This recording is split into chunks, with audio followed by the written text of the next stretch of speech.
For about the last 2 decades, the Miami Dolphins have been a complete mess. Intercepted!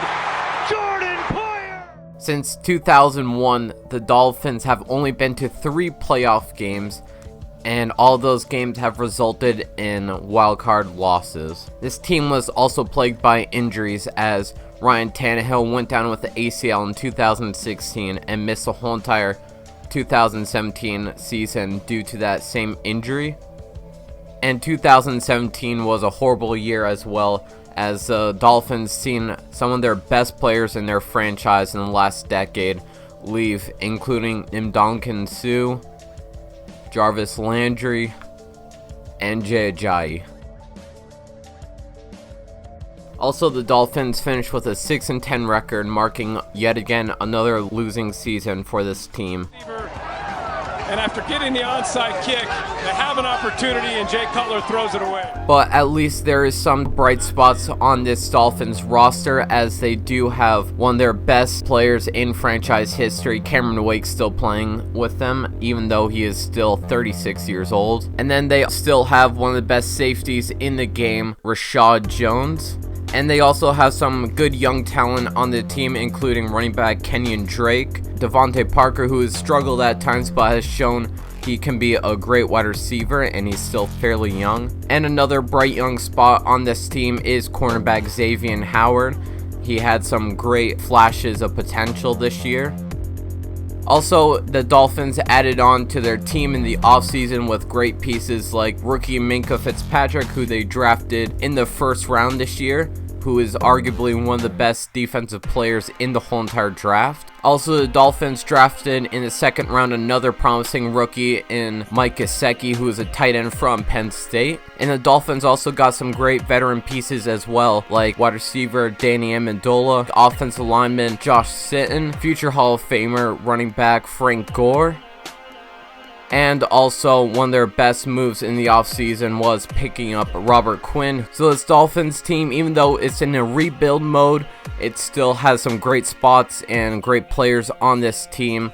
And looking forward to the future, there's still some positions in question, like QB with Ryan Tannehill and his injury history, and their linebacking core isn't so great. But the Dolphins' outlook is quite promising, and here we're going to try to rebuild them. Hey, what is up, guys? It's Brewster Tizzy here, and I'm back with another Madden 19 video.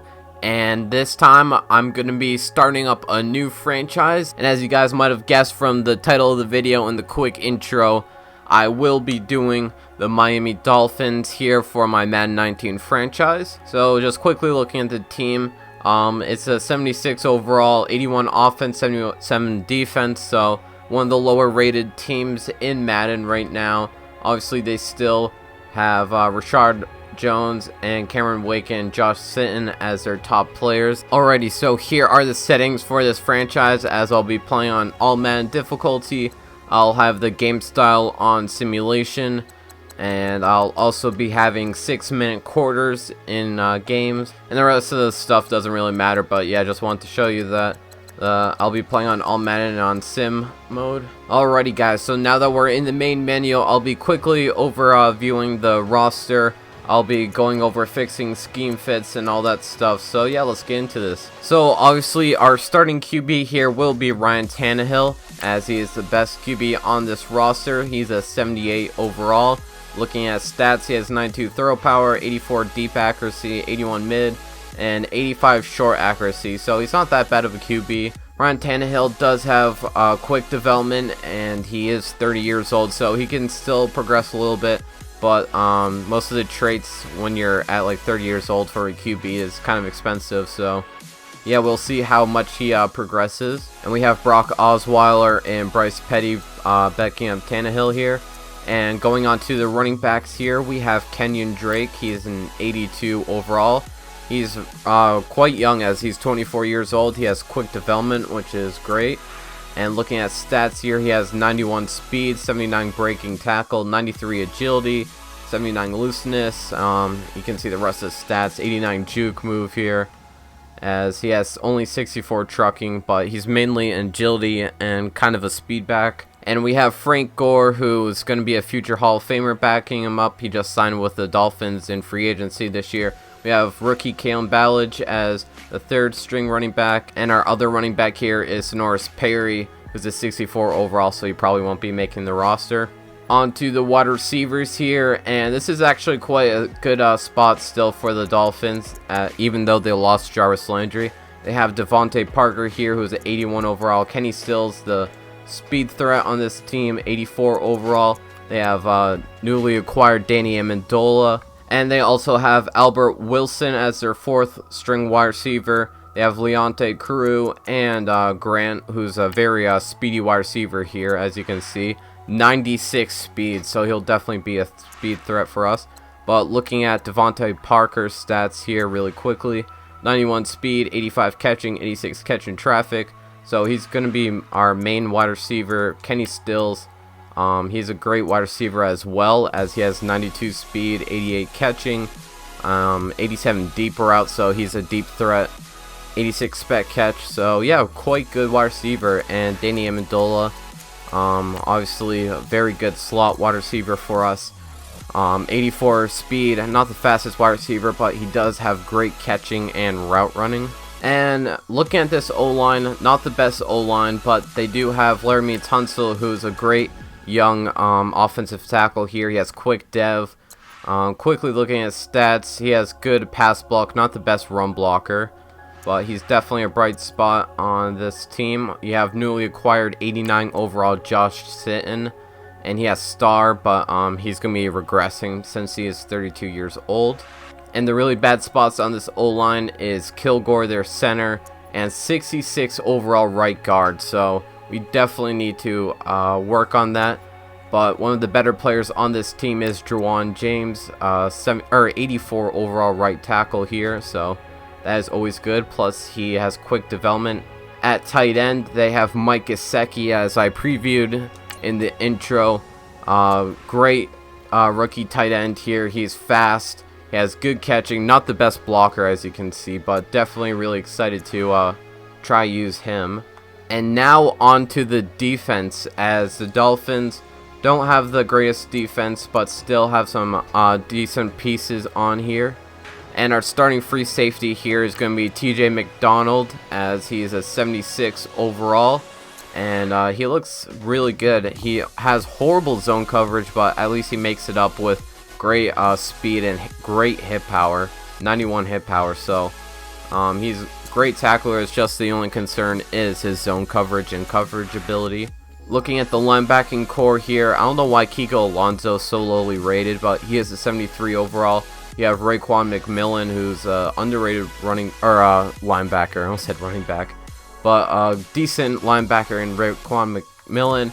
And you have speedy Stephon Anthony here at left outside linebacker. And just look really quickly, I want to point out Jerome Baker here. He's currently a backup linebacker right now, but he probably could overtake either Kiko Alonso or Stephon Anthony at any time. He's I think he's in his second year. He was a rookie last year from Ohio State, but definitely be on the lookout for Jerome Baker, as he's a decent young linebacker. And here is the best player on this team, 91 overall, strong safety Rashad Jones, as he has star development, 30 years old, so he's basically at his prime of his career, but great all-around safety, 86 speed, 88 zone, 80 tackling, 90 hit power. And looking at the rest of the secondary here, we have first round pick from Alabama, Minkah Fitzpatrick. And I don't know why they have him at corner. I guess he's mainly a corner, but I might be moving him to free safety over TJ McDonald, because Dolphins have pretty good young corners that I can start as well. So I don't know if he'll stay at cornerback, but looking at stats here, he has 90 speed, 83 man, 83 zone. And like I mentioned, he has some good safety traits, as he has 69 tackling and only 47 block shot. That's kind of concerning. And he has 78 hit power. So I don't know if I'll keep him at corner or I'll put him at safety or what. But yeah, he has star development as well. So he's going to be an amazing corner for us moving forward. And going on to the other corners here, we have 77 overall Tony Lippett. He's 26 years old, and he's a pretty good young corner as he has 87 speed, 79 zone, 83 zone coverage. So he's an all-around great corner. And the cool thing about him too is he has great catching, as he has 80 catching, because he was a former wide receiver. So he should be getting a lot of picks for us if it's thrown in his direction. Another good corner here is Cordrea Tankersley from Clemson, going into his second year, as he is a 74 overall. And he's not the best corner coverage wise, but he does make up with it with amazing athleticism, as he has 92 speed, 91 acceleration, and pretty good agility. So hopefully we can try to progress him a little bit in the coverage stats and like awareness and stuff like that, and he should end up being a pretty good corner for us in the future. And another good young corner here is Xavier Howard from Baylor. I also pointed him out in the intro video. He had that amazing game last year against the Patriots on Monday night, where he, I believe he picked off Brady 2 times, locked up Brandon Cooks. But here, he has 91 speed, 79 man, 76 zone. The only bad thing about him, he has horrible play recognition at 66, and also has 66 awareness. So I don't know what he's going to be. Might be our slot corner. Another great corner the Dolphins have here is Bobby McCain, 79 overall. He's only 25 years old, so they have all really young, good up-and-coming corners. But looking at stats here, he has 89 speed, 82 man coverage, and 76 zone. He has great play recognition as well. But Bobby McCain here should be a starter for us. Either he will be our nickel corner or he'll be our second corner. Not so sure yet, but definitely great corner here. And then lastly, we'll be going over the Dolphins D-line, as one of the best franchise players the Dolphins had in a while is Cameron Wake here, 89 overall, still going great at 36 years old. He has star development. Looking at stats, he has 92 power move, doesn't have the greatest finesse move, but he does have 79 speed, and he has good tackling and play recognition and stuff like that. The only bad thing about him is he does not have great block shedding, as he only has 69, and also finesse move, like I said earlier. And here at the other defensive end spot, we do have Robert Quinn. Like I mentioned in the intro video, he was acquired by the Dolphins this offseason. He's an 81 overall. Looking at stats, he has horrible finesse move and block shed like Wake, but he does have good speed and power move. So we both have really good fast power move defensive ends. And here is the Dolphins' first round pick from a year ago, Charles Harris from Missouri. He's a 78 overall currently. He has great speed, great finesse move, horrible power move, and horrible block shed. So we'll try to get that up. But right now he's a backup defensive end, since we do have Cameron Wake and Robert Quinn. But definitely good depth. And also, speaking about depth, we have another great backup defensive end with William Hayes, as he's an 87 overall. The only problem with him, he is a 33-year-old, so he'll be regressing during the season. But great run stuffer, as he has 90 block shed, 81 speed, 83 power move. The only downside about him is he's horrible at finesse, but don't really expect him to be that much of a great finesse pass rusher. And looking at defensive tackles, we have Devon Godchow, as he was a rookie last year. He's a 74 overall, and he's 23 years old, so he's still really young.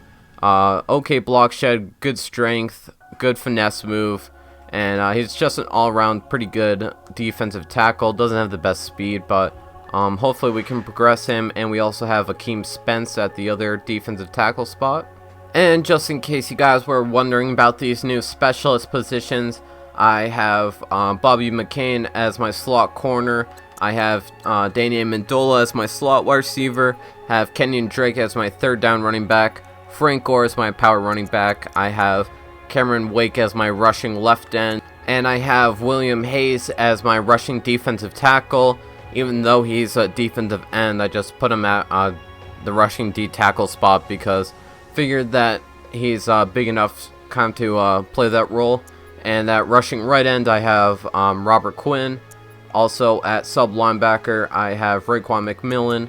So yeah, that's the specialist positions. And if you want to look at special teams, I have Matt Hack as the punter, 79 overall. I don't know who this kicker is, Sanders. And our kick returner will be 96B Grant. Alrighty, since now we're done with the roster, I'll be going over the schemes and all this new stuff.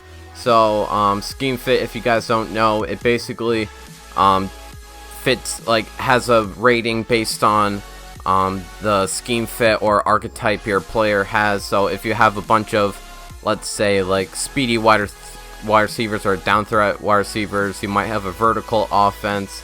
If you have really good power, like offensive linemen, you'll have good power rushing or whatever scheme that is. So yeah, but let's look at what scheme is best here. Alrighty, so for offense, our best scheme fit here is vertical zone run, as it's 93%. So yeah, the vertical zone run here is really good for us, as it fits strong arm, which is Ryan Tannehill's trait. We have elusive back, which is Kenyon Drake's, and I won't go through everything, but deep threat, all of our wide receivers except Danny Amendola are basically deep threats, and most of our O-line is agile except our right tackle, which is Jawan James. So definitely good scheme fit for offense. And then for our defensive scheme here, we have our best scheme fit is 85% for 4-6 defense, and it's basically a 4-3 defense, except 4-6 defense there's a lot more players in the box and less secondary players. But I might end up running Seattle's defense playbook now to fit the 4-6 defense or some other defense that has 4-6. And for the playbooks here, I guess I don't know what I'm gonna do yet. I think I'm just gonna keep them the same, since their defense playbook is a 4-3, and their offense I've never really tried that much. So right now I'll just keep it both Miami offense and Miami defense, but if it ends up sucking, then I'll change to different playbooks I like. Alrighty, so I've changed up some stuff, and I've decided to put Minkah Fitzpatrick at free safety. He's an 81 overall at there. So I don't know what I'm going to do with TJ McDonald. I'm either going to just play with him and try to get him in with some different defensive packages and stuff like that, or I might just train him away. But yeah, so I moved Minkah at free safety, and our number one corner now will be Bobby McCain, 79 overall. We'll have Tony Lippis opposite of him, and we'll also have Xavier Howard as our slot corner. So what I'm going to quickly do now, I'm not going to be playing any preseason games. I'm just going to go to week 4 and cut the players, and I'll end the video there. Alrighty, so we arrived to week 4 here, and it's time to cut 21 players to trim our roster down to 53 people. So let's start getting into that. I'm not going to show you like all the obvious cuts like this guy, like a 48 overall. I'm not going to show you every single person I cut. What I will do is I will show you like the major people that I end up cutting if I do, or any other decisions to make. So yeah. Alrighty, so I've cut everybody, trimmed it down to a 53 man roster. Didn't really make any major cuts. The highest overall I cut was like a 69 tight end. I think it was Thomas Diarte or something like that. There wasn't anyone major, but I did put a lot of players on the practice squad. As you can see, I put Isaiah Ford on the practice squad, Vincent Taylor, and here's some other players I put on here. But yeah, those were mainly the main two big players I put on the practice squad. Hopefully they don't get scooped up, especially Isaiah Ford. I kind of like him, so I was debating whether I should cut Leonte Carew and just keep Isaiah Ford on the roster. But I decided just put Isaiah Ford, kept Leonte Carew. So yeah, that's mainly like the position changes I've made. Alrighty, so now I can end this video. Thank you guys so much if you watched this far. Definitely really excited to start up this Miami Dolphins franchise up. Can't wait till we get into the games and stuff. So yeah, I don't know what I'll be doing. I'm definitely gonna be simming some games. I might be playing like 12 games, I guess, and sim 4 of them, or play 11 and sim 5 of them. Since right now I mainly just want to tank with his team, acquire better draft picks, because this isn't really a contending type team, as we're only a 75 overall. So definitely want to try to tank this year and get good draft player. So yeah, be on the lookout for more Miami Dolphin franchise videos, and I'll catch you guys later. Thank you so much for watching, and peace out.